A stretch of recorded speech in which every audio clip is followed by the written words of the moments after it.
Hello everyone. NSP scholarship 2024-25 के काफ़ी सारे एप्लीकेंट के मुझे कमेंट देखने को मिल रहे हैं कि उनका पेमेंट जो है उनका फाइल स्टेटस बैंक रिसिव्ड हो चुका है, बट उनका क्रेडिट स्टेटस में पेमेंट सक्सेस अभी तक नहीं हुआ है, डीम्ड सक्सेस हुआ है। तो इसका क्या मतलब है, मतलब डीम्ड सक्सेस क्या है और हमारा पेमेंट सक्सेस होगा कि नहीं, मतलब हमारा पेमेंट आएगा कि नहीं, हमारे अकाउंट में क्रेडिट होगा कि नहीं। तो इसी के बारे में कंप्लीट डिटेल में मैं इस वीडियो में आपको बताने वाला हूँ। तो चलिए वीडियो को स्टार्ट करते हैं।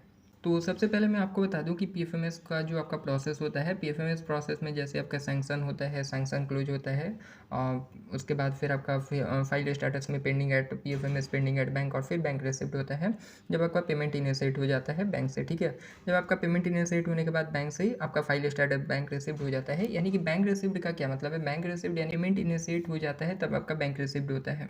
बैंक रिसिव्ड होने के बाद आपका क्रेडिट स्टेटस में डीम्ड सक्सेस आता है। अब ये डीम्ड सक्सेस क्या है और डीम्ड सक्सेस के बाद आपका पेमेंट सक्सेस होगा कि नहीं होगा, तो मैं आपको बता दूं कि जब आपका बैंक रिसिव्ड होता है ना, तो इसके बाद क्रेडिट स्टेटस में आपका पेमेंट पेंडिंग एट बैंक दिखाता है। ठीक है, आपका पेमेंट पेंडिंग होता है बैंक के पास जब आपका बैंक रिसिव्ड होता है। तो क्रेडिट स्टेटस में पेमेंट पेंडिंग एट बैंक होता है। पेमेंट पेंडिंग एट बैंक होने के बाद जैसे आपका बैंक अकाउंट में आपका पेमेंट क्रेडिट होता है, ऐसा क्रेडिट होता है बैंक रिसिव्ड वाले डेट को ही। ऐसा जो होता है वो आपके बैंक रिसिव्ड वाली डेट को ही क्रेडिट हो जाता है आपके अकाउंट में। लेकिन इसके बाद फिर आपका यहाँ पे डीम्ड सक्सेस दिखाता है, वो आपका पैसा जो है आपके अकाउंट में क्रेडिट हो चुका है, बट इसको यहाँ पे फाइनली पेमेंट सक्सेस नहीं दिखाया जाता है। ये तब तक नहीं दिखाया जाता है जब तक कि आपका एईपीएस जो आपका डिटेल है, आधार इनेबल्ड पेमेंट सिस्टम के थ्रू जो आपका पेमेंट होता है वो वेरीफाई हो जाए। और यहाँ पे तब तक आपका नहीं दिखाता है जब तक ये आपका बैंक ट्रांजैक्शन डेट नहीं अपडेट होता है और अकाउंट नंबर नहीं और बैंक आईआईएन नंबर नहीं। तो जब तक ये अपडेट नहीं होता है तब तक आपका पेमेंट सक्सेस नहीं होता है। अब इसके बारे में मैं आपको बता दूं कि डीम्ड सक्सेस यानी कि आपका बैंक रिसिप्ट जब हो गया, यानी कि आपका पैसा जो है आपके अकाउंट में क्रेडिट हो चुका है। किस डेट को हुआ है, तो जो आपका बैंक रिसिप्ट वाला डेट है उसी डेट को आपका हुआ है। ठीक है, तो आप अपने बैंक रिसिप्ट वाली डेट का ट्रांजैक्शन हिस्ट्री चेक कीजिए, उसी डेट को आपका पेमेंट जो है क्रेडिट हो गया होगा। ठीक है, क्रेडिट डेट भी जैसा कि आपको यहाँ पे अपडेट हो जाता है। अब इसमें मैं आपको ये बता दूं कि जैसे आपका पीएफएमएस ट्रांजैक्शन, यूटीआर नंबर, ये सब कुछ तो आपका अपडेट है, लेकिन जो आपका बैंक का ट्रांजैक्शन डेट है ये अपडेट नहीं होता है डीम्ड सक्सेस में। और आपका अकाउंट नंबर, किस अकाउंट में आपका पेमेंट गया है, क्योंकि ये अकाउंट नंबर इसलिए अपडेट यहाँ पे नहीं किया जाता है डायरेक्ट आपका डीम्ड बैंक रिसिप्ट आपका क्रेडिट डेट के बाद, क्योंकि आपका ये जो पेमेंट होता है ये आपका, जैसा मैंने बहुत बार आपको पहले भी बताया हुआ है कि एईपीएस से आपका ये जो है पेमेंट क्रेडिट होता है। ठीक है, पेमेंट आपका ये होता है, ये आधार इनेबल्ड पेमेंट सिस्टम के थ्रू होता है।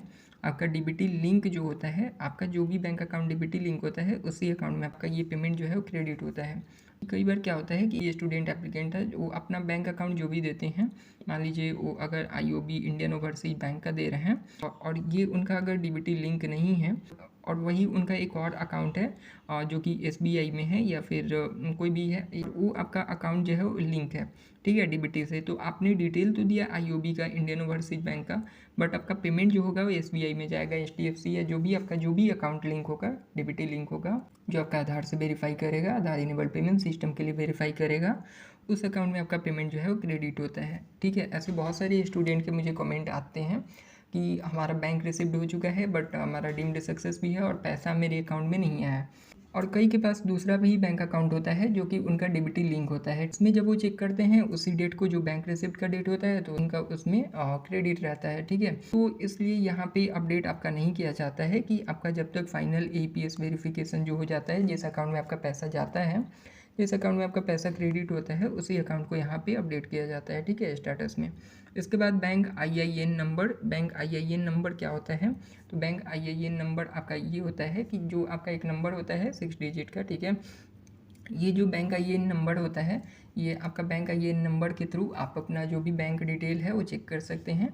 जैसे कि एग्जांपल के लिए बात करते हैं कि आपका अगर जो भी बैंक आईएएन नंबर है वो बैंक आईएएन नंबर पे आप क्लिक कर, उसके बाद जैसे आपका अगर मान लीजिए इंडियन ओवरसीज अगर बैंक का है तो आपका यहाँ पे सिर्फ वो नंबर लिखा रहेगा। ठीक है, जैसे इस पर क्लिक करेंगे आपका इंडियन ओवरसीज बैंक का और डिटेल आ जाएगा, किस ब्रांच में है और क्या नेम है, ये कंप्लीट मतलब इसके बारे में आपका बैंक अकाउंट डिटेल आपका वहाँ पे दिखा देगा। ठीक है, तो ये होता है, तो ये भी तब तक जनरेट नहीं होता है जब तक कि आपका एईपीएस से वेरीफाई होके और आपका पेमेंट क्रेडिट ना हो जाए, और जो कि आपका डीबीटी लिंक्ड अकाउंट है। ठीक है, आधार लिंक्ड बैंक अकाउंट है।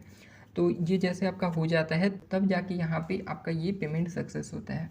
ठीक है, तो इसलिए यहाँ पे आपका डीम्ड सक्सेस दिखाता है। बाकी ऐसा नहीं है कि अगर आपका डीम्ड सक्सेस है तो पेमेंट सक्सेस नहीं होगा, आपका पेमेंट सक्सेस भी हो जाएगा। ठीक है, बहुत सारे स्टूडेंट के साथ तो ऐसा हो रहा है कि उनका डीम्ड सक्सेस होने के बाद फिर पेमेंट पेंडिंग एट बैंक दिखा रहा है। ठीक है, उनका फिर से पेंडिंग दिखा रहा है, लेकिन जब वो अपना ट्रांजैक्शन हिस्ट्री चेक कर रहे हैं तो जिस डेट को बैंक रिसीव्ड है उसी डेट को उनका पेमेंट जो है वो क्रेडिट हो चुका है। ठीक है, तो आप भी, अगर आपका भी ऐसा दिखा रहा है बैंक रिसीव्ड है और डीम्ड सक्सेस है और आप सोच रहे हैं पैसा नहीं आया, अगर आपके पास दूसरा अकाउंट है तो आप दूसरे पे चेक कीजिए। और इसमें एक और ये हो सकता है कि अगर आपका ये डीबीटी लिंक नहीं होता है, आधार से वेरीफाई नहीं होता है, आधार इनेबल्ड पेमेंट सिस्टम से वेरीफाई नहीं होता है, आधार से बैंक अकाउंट अगर आपका लिंक नहीं होता है, तो आपका ये जो पेमेंट है ये आपका होल्ड हो जाता है, पेमेंट इनिशिएट नहीं होता है, आपका पैसा जो है आपके बैंक अकाउंट में क्रेडिट नहीं होता है। ठीक है, अगर आपका डीबीटी लिंक नहीं है तो आप अपना डीबीटी लिंक करवा लीजिए। ठीक है, और इसमें अगर आपका जैसे एक बार आपका पेमेंट सक्सेस अपडेट हो भी गया होल्ड पे, जैसे बहुत कम केसेस में होता है, बट अगर आपका हो भी गया और उसके बाद फिर अगर आप अपना डीबीटी लिंक करवाते हैं फिर आपका अकाउंट में ये पैसा नहीं आता है। डीबीटी लिंक नहीं है तो आप डीबीटी लिंक करवा लीजिए। और अगर आपका डीबीटी लिंक है और दूसरा भी आपका बैंक अकाउंट है तो उस बैंक अकाउंट में भी आप चेक कीजिए, हो सकता है आपका बैंक रिसिप्ट जिस डेट को हुआ है उस डेट को उसी अकाउंट में आपका पेमेंट क्रेडिट हो गया हो। और अगर ऐसा भी नहीं है तो आप वेट कर सकते हैं, इसमें 48 टू 72 आवर्स कई बार टाइम लग जाता है। अगर आपका पेमेंट नहीं आया है तो बहुत कम केसेस में ऐसा होता है कि आपका पेमेंट जो है होल्ड हो जाता है, जब मतलब एनएसपी की तरफ से ही पेमेंट होल्ड हो जाता है। जैसा अभी एक अपडेट भी आया है अनाउंसमेंट में, आप जाके चेक कर सकते हैं, जहाँ पे आपको 21 अप्रैल से जिनका भी पेमेंट अभी होल्ड पे है, जिनका भी पेमेंट अभी नहीं गया है, तो पेमेंट सर्विस जो है एनएसपी की तरफ से 21 अप्रैल से स्टार्ट कर दिया जाएगा, रिज्यूम किया जाएगा। आप जाके अनाउंसमेंट में चेक कर सकते हैं। ठीक है, वहाँ पे अपडेट किया गया है। तो क्लियरली मैं आपको बता दूं कि डीम्ड सक्सेस अगर आपका है तो आपको घबराने की ज़रूरत नहीं है, कोई टेंशन की बात नहीं है। डीम्ड सक्सेस यानी कि आप पेमेंट जो है बैंक रिसीव्ड हो चुका है, डीम्ड सक्सेस अभी आपका है, अभी तक अकाउंट नंबर वेरीफाई नहीं किया गया है, इसको फाइनल वेरीफाई नहीं किया गया है। कंफर्म करने के बाद ये आपका अपडेट होगा।